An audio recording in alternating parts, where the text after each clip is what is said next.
Friends, इस video में हम सॉल्ट ब्रिज या लवण सेतु पढ़ रहे हैं।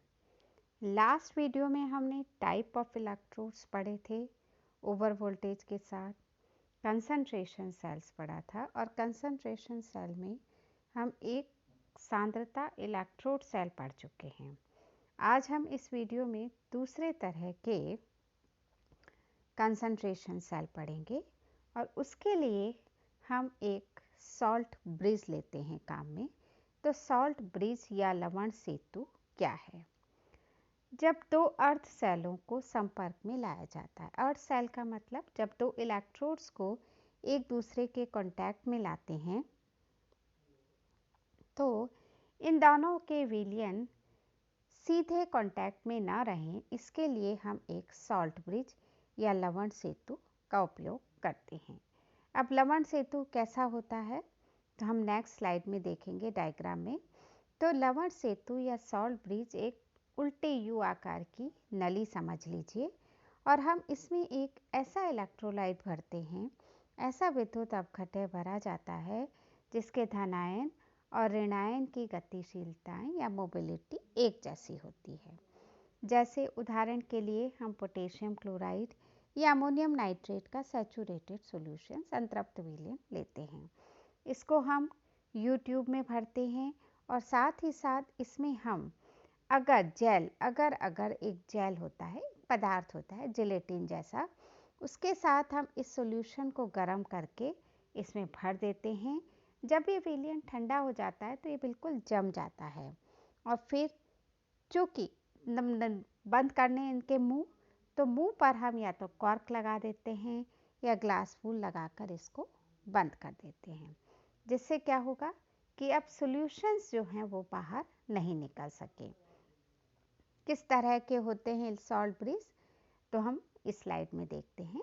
देखो, ये हमारा सॉल्ट ब्रिज है जो उल्टे यू के आकार का है और हमने सॉल्ट ब्रिज के अंदर KCl और अगर सेल, ठीक है, कोई भी जेल, इसको गर्म करके इसके अंदर भर दिया है और दोनों तरफ के जो मुंह हैं उनको हमने बंद कर दिया है। बंद ऐसे चीज़ों से किया है जो पोरस हैं। यानी पोरस क्यों रखे हैं? क्योंकि हम चाहते हैं कि इलेक्ट्रॉन्स का मूवमेंट हो, इनमें से होकर इलेक्ट्रॉन जा सकें, आयंस का मूवमेंट या गमन नहीं होना चाहिए। इसका उपयोग करने से हम जंक्शन, द्रव संधि विभव का विलोपन हो गया। द्रव संधि विभव मतलब दो द्रवों के मिलने पर एक जंक्शन सा पैदा होगा, वो यहाँ नहीं हो रहा है क्योंकि दोनों विलयंस आपस में नहीं मिल रहे। हमने इनके बीच में एक सेतु या ब्रिज लगा दिया है। तो अब इस सेतु के रूप में दिखाने के लिए कि दो सॉल्यूशंस के बीच में सेतु है या नहीं, तो उसको हम दो डबल लाइन से, दो खड़ी समानांतर रेखा से दिखाते हैं। तो आपको कैसे पता चलेगा कि दो इलेक्ट्रोड्स के बीच में सेतु है या नहीं है? तो अगर जिंक 2+ एक इलेक्ट्रोड है एनोड और कॉपर 2+ कॉपर दूसरा इलेक्ट्रोड है और अगर इनके बीच में दो लाइनें हैं तो हम कहेंगे कि यहाँ पर सॉल्ट ब्रिज है। और अगर एक ही लाइन है तो इसका मतलब कोई सॉल्ट ब्रिज हमने नहीं लगाया है, विलयन आपस में एक दूसरे के संपर्क में है। अब हम आते हैं दूसरे तरह के सांद्रता सेल पर। पिछली वीडियो में हमने पढ़े थे इलेक्ट्रोड सांद्रता सेल, जिसमें हम इलेक्ट्रोड्स की अलग अलग सांद्रता ले रहे थे। अब हम पढ़ रहे हैं विद्युत अपघटय सांद्रता सेल। जैसा नेम से इंडिकेट हो रहा है कि हम इस सेल में दो इलेक्ट्रोड्स लेंगे जो अपने आयनों के दो अलग अलग सांद्रता या सक्रियता के विलयंस में डूबे हुए हैं और कंसंट्रेशन अलग अलग होने के कारण इलेक्ट्रोड्स पर क्या होगा, पोटेंशियल भी अलग अलग जनरेट होगा और उसकी वजह से एक पोटेंशियल डिफरेंस या विभवांतर उत्पन्न हो जाता है। तो जो विद्युत अपघटय सांद्रता सेल हैं या इलेक्ट्रोलाइट कंसंट्रेशन सेल्स हैं, वो दो तरह के होते हैं। पहला जो आज हम पढ़ेंगे वो है अभिगमन रहित विद्युत अपघटय सांद्रता सेल, यानी कंसंट्रेशन सेल विदाउट ट्रांसफरेंस। इसका मतलब दोनों विलयन आपस में एक दूसरे के संपर्क में नहीं है। हमने बीच में सॉल्ट ब्रिज या लवण सेतु का उपयोग किया है। तो अभिगमन रहित विद्युत अपघटय सांद्रता सेल, जिसमें विलयन एक दूसरे के सीधे संपर्क में नहीं होकर विलयन में लवण सेतु द्वारा संपर्क में रहते हैं। इलेक्ट्रोड पदार्थ का दूसरे इलेक्ट्रोड पदार्थ की ओर स्थानांतरण संभव नहीं है, इसीलिए हम बोलते हैं विदाउट ट्रांसफरेंस या अभिगमन रहित। इस प्रकार के सेल में कोई द्रव-द्रव संगम भी नहीं होता, इस वजह से कोई द्रव-द्रव संगम पर विभव भी उत्पन्न नहीं होगा। तो सेल का निर्माण करते हैं, कैसे किया जाए। पहले हमने एक सेल लिया जिसमें हमने हाइड्रोजन इलेक्ट्रोड और सिल्वर इलेक्ट्रोड लिए हैं। नेगेटिविटी के हिसाब से हाइड्रोजन ज़्यादा नेगेटिव है, इसलिए हाइड्रोजन को हमने एनोड बनाया और सिल्वर को हमने कैथोड बनाया है। तो प्लेटिनम हाइड्रोजन एक एटमॉस्फेयर, HCl की एक्टिविटी A+- और AgCl सॉलिड Ag। तो ये एक सेल है। अब इसमें क्या रिएक्शन होगी? तो इसमें रिएक्शन होगी हाफ H2 प्लस AgCl क्या हो जाएगा? H plus Cl minus plus Ag solid. H plus और Cl माइनस पर जो A प्लस और A माइनस दिख रहे हैं वो क्या हैं? एक्टिविटीज़ हैं H प्लस और Cl माइनस की, जो कि HCl के सॉल्यूशन में उपस्थित है। और A प्लस माइनस इनकी मीन एक्टिविटी या माध्य सक्रियता है।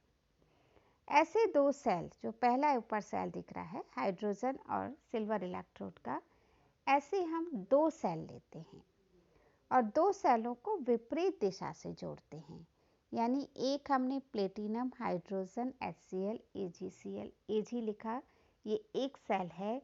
फिर हमने बीच में सॉल्ट ब्रिज लगाया और सॉल्ट ब्रिज लगाने के बाद हमने इसको दोबारा जोड़ दिया, AgCl AgCl HCl hydrogen platinum. ठीक है, तो Ag कॉमन है, AgCl दोनों अलग अलग सॉल्यूशंस हो गए, फिर HCl के दो अलग अलग सॉल्यूशंस हो गए, हाइड्रोजन और प्लेटिनम। तो दो इलेक्ट्रोड हैं और इन दोनों इलेक्ट्रोड सेल्स को हमने अपोजिट डायरेक्शन से जोड़ दिया है।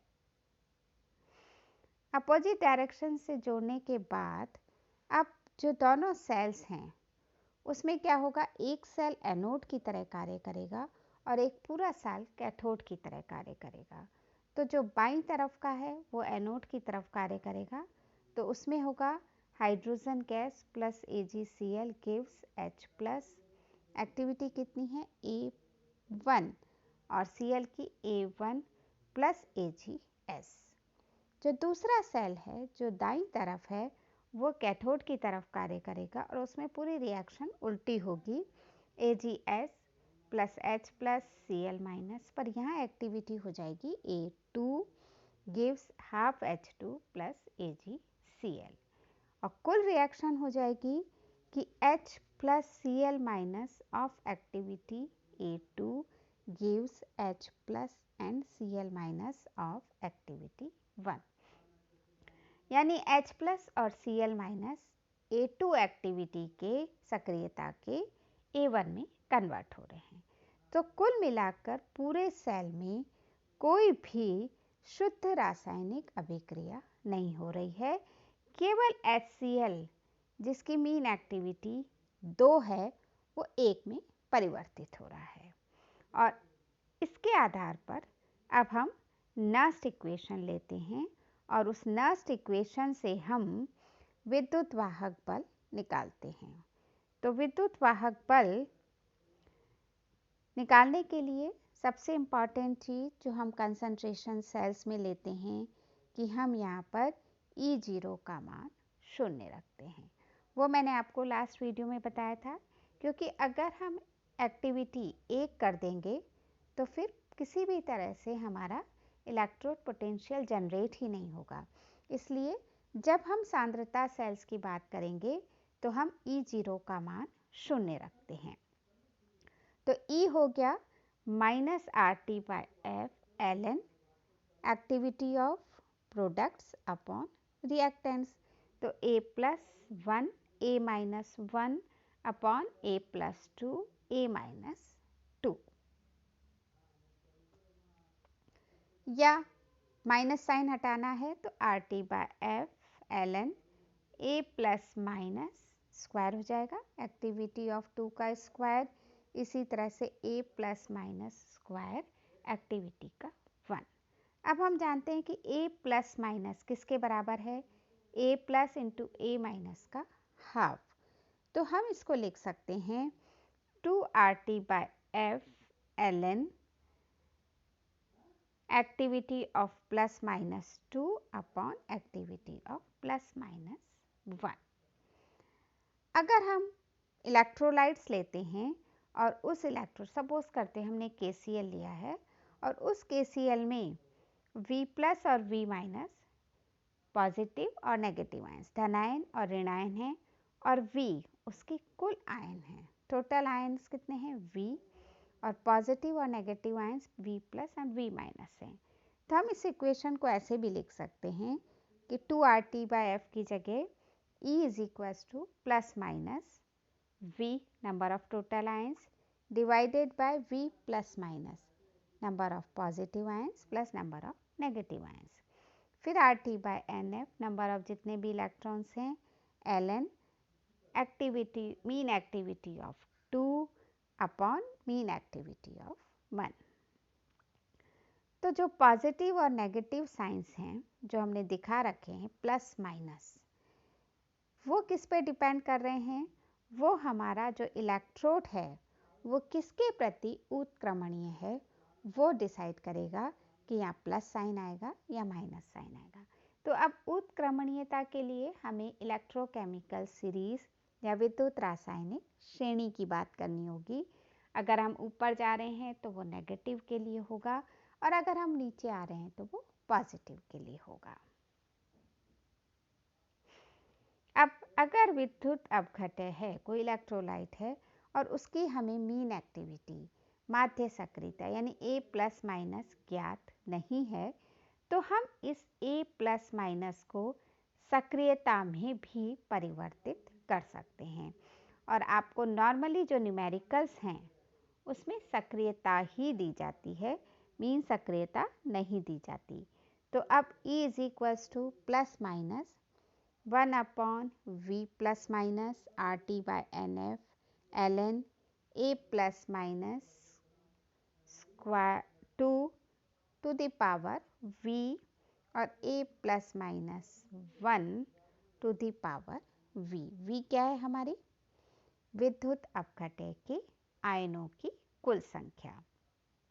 अब A plus minus two the power V यानी मीन सक्रियता के ऊपर जब हम इलेक्ट्रोलाइट्स के आयन का पावर लगाते हैं तो वो किसके बराबर होता है? सक्रियता के बराबर। ये हम पहले पढ़ चुके हैं कि रिलेशन है A बराबर A plus minus two the power V। हम वैल्यू पुट कर देते हैं तो हमारी इक्वेशन आ जाती है E बराबर plus minus 1 upon V plus minus RT/NF ln A2/A1। और नॉर्मली A2 और A1 क्या है? विद्युत अपघट्य की सक्रियताएं हैं।